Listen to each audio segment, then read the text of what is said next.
Christians and secular leftists disagree about a lot of things. Religious faith, or the lack thereof, is a strong predictor of how someone will feel about issues like sexuality, gender, marriage, assisted suicide, or abortion. But have you ever thought about why we disagree about so many big things? In order to understand our disagreements, I think it's helpful to first acknowledge where we agree. We all want people to be happy. Really. While there might be some individuals we don't like and grudges we carry personally, in general, we want other people to be happy, and we want to be happy ourselves. And that's a great start. Our differences, however, lie in the fact that we have very different ideas about what will make people happy.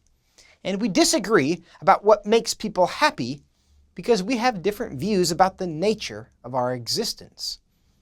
Secularists believe the human existence is random and purposeless. We were not created by anyone, so we are not accountable to anyone. We appeared out of nothing and will return to nothing. And because there is no creator, there is no moral law, and as a result, the best we can hope for out of life is to simply be happy, which we achieve by doing the things we believe will make us happy. So changing your gender will make you happy? Great. Want an abortion to fulfill your life plan and find happiness? Outstanding. Want to marry someone or many people of the same gender, multiple genders, or no gender at all? Who am I to judge? Well, Christians share the hope that individuals will find happiness, but believe happiness comes in a very different way. Christians believe the key to joy, which is better than happiness, is not found by acting on our desires, but by fulfilling the purpose for which we were created.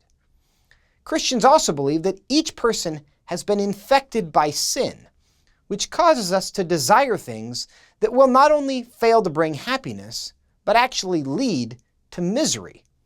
For Christians, happiness is not the goal, but a byproduct of fulfilling our created purpose, which often requires us to surrender our desires to the moral law given to us by our Creator for our benefit. If there is no moral law, family structure and sexual behavior is merely a matter of preference.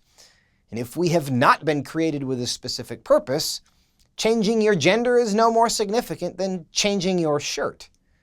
But if there is a Creator, and if our Creator has created us so that our mind, soul, and body are all distinct, yet connected and designed to flourish to the extent they fulfill the purpose for which they were created, then good intentions are no longer enough. A car may wish to run on water in order to save the planet, but will find mobility frustrating because that was not how it was made. But who is right about the nature of our existence?